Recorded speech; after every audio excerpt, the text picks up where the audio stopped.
Assalamualaikum warahmatullahi wabarakatuh. Waalaikumsalam warahmatullahi wabarakatuh. Yang terhormat Bapak Presiden Republik Indonesia selaku pemangku kebijakan secara nasional, yang terhormat Bapak Gubernur Jawa Barat, yang terhormat Bapak Bupati Sukabumi. Perkenalkan, nama saya Taufik Guntur Rohmi, salah satu kepala desa di Kabupaten Sukabumi, yaitu Kepala Desa Ciwaru, Kecamatan Cimas, Kabupaten Sukabumi. Hari ini saya ingin menyampaikan salah satu bentuk perkeliruan dari sebuah pendataan yang sudah lama terjadi dan dampaknya bisa kami rasakan hari ini ketika kami hari ini dituntut untuk mendata berkaitan dengan bantuan-bantuan yang akan disalurkan oleh pemerintah pusat, provinsi maupun kabupaten. Akibat adanya salah satu wabah internasional, wabah dunia yang hari ini juga dirasakan oleh Indonesia, yaitu adanya dampak virus corona. Dan hari ini pemerintah Republik Indonesia memberikan satu kebijakan bantuan-bantuan yang sifatnya bisa dirasakan oleh warga masyarakat yang terdampak daripada terjadinya wabah ini. Bapak Presiden Republik Indonesia yang terhormat, perlu kami sampaikan, kami hari ini dihadapkan kepada satu dilema pendataan yang termasuk hari ini kami juga bisa membongkar, bisa menyampaikan membongkar salah satu bentuk perkeliruan dari sebuah program yang memang sekian lama sejak Bapak Presiden Republik Indonesia menjabat sebagai Presiden Republik Indonesia dari periode pertama sampai hari ini mau periode kedua. Di antaranya program PKH dan program BPNT.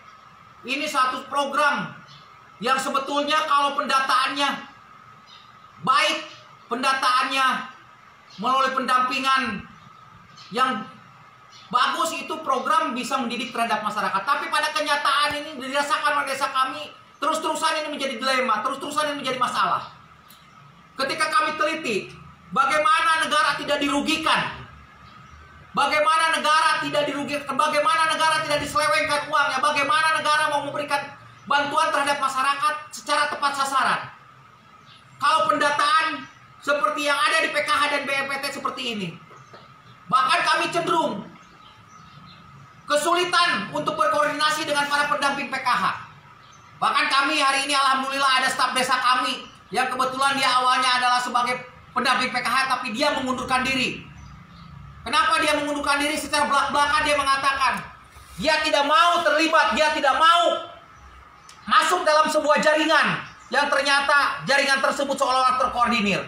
Adanya kerjasama antar bank terkait, adanya kerjasama antar pendamping dengan orang kementerian dan termasuk mungkin dari dinas terkait. Ini satu hal yang perlu dievaluasi, ini satu hal yang perlu diperbaiki. Ini kebijakan Bapak Presiden yang secara tidak langsung ini dikhianati oleh para petugas, oleh para pegawai, oleh para pejabat terkait yang mengatur bantuan ini.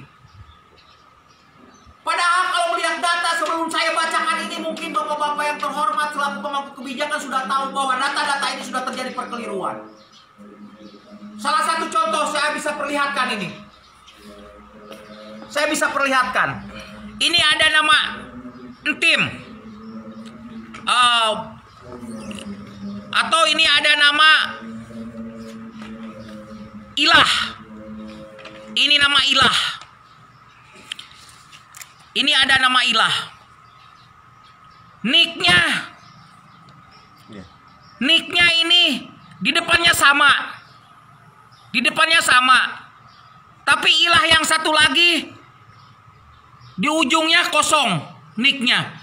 Yang satu lagi ada 02. Padahal secara aturan tidak ada yang namanya nick ganda. Padahal Ilah itu adalah orang terkait. Ilah ini mendapat 2 bantuan. Dia PKH dapat, BNPT dapat. Ini salah satu contoh dan banyak ini yang lain-lainnya. Ini salah satu contoh bagaimana ini negara bisa dibohongi seperti ini. Padahal data itu jelas-jelas mereka memiliki. Bahkan data yang kami miliki ini adalah data daripada dinas terkait, dari departemen terkait, departemen sosial. Hal ini kenapa saya sampaikan? memang segala bantuan yang akan dikucurkan oleh pemerintah pusat, pemerintah daerah, provinsi, kabupaten terhadap masyarakat di bawah, masyarakat desa, mau tepat sasaran, ini harus diperbaiki. Jadi saya mohon, kalau memang sebuah perkeliruan ini yang jelas-jelas, saya sampai hari ini menganggap bahwa ada permainan yang jelas-jelas saya sampaikan tadi, ada permainan di antara pendamping PKH, bahkan cenderung pendamping PKH itu dimasukkan pada unsur-unsur politik ketika pendataan. Kenapa saya sampaikan ini? Banyak pendamping PKH yang dasarnya tadinya dari kader partai. Ini tidak akan benar, ini tidak akan baik. Yang benar dan baik itu pendataan yang dipakai itu pendataan yang datang dari pemerintahan desa, dari RT, dari RW, yang betul-betul dekat dan merasakan apa yang menjadi keinginan warganya, apa yang menjadi keluh kesah warganya. Bapak Presiden yang terhormat, perlu Bapak ketahui ini perlu diperbaiki, Pak. Caranya bagaimana? Hapuskan seluruh data yang ada hari ini. Kaji ulang. Pakai data, terima data, gunakan data yang berbasis data tersebut. Hasil pendataan pemerintah desa dengan RT, dengan RW. Kalau itu mau dipakai. Dan insya Allah ketika itu bisa dipakai, bisa dijalankan. Bantuan apapun yang Bapak programkan kaitan untuk masyarakat kecil yang ada di bawah, masyarakat Indonesia akan tepat sasaran, Pak. Mohon maaf, Pak. Kami warga masyarakat Geopark Ciletuh, Kabupaten Sukabumi, sangat berharap Bapak bisa menyikapi apa yang saya sampaikan hari ini. Apa yang saya bacakan hari ini. Karena bantuan apapun ketika datanya tidak benar, ketika datanya tidak valid, ini akan berdampak kepada kami, khususnya yang ada di bawah. Dan cenderung tidak sedikit kaitan dengan bantuan itu yang namanya pemerintah desa itu dikejar oleh masyarakat. Dikejar pakai golok, Pak. Bahkan tidak sedikit banyak kejadian RT yang dibunuh oleh masyarakatnya. Ini harus jadi contoh, Pak. Ini harus jadi kajian Bapak. Supaya Indonesia lebih baik. Supaya apa yang menjadi program Bapak itu tepat sasaran. Dan betul-betul Bapak mendengar apa yang menjadi keluh kesah warga masyarakat bawah. Tidak mengorbankan kami pemerintahan kecil yang ada di tingkat bawah, tingkat desa. Mohon Bapak Gubernur, Bapak Jokowi, Presiden Republik Indonesia bisa mendengar apa yang saya sampaikan. Terima kasih. Assalamualaikum warahmatullahi wabarakatuh. Waalaikumsalam.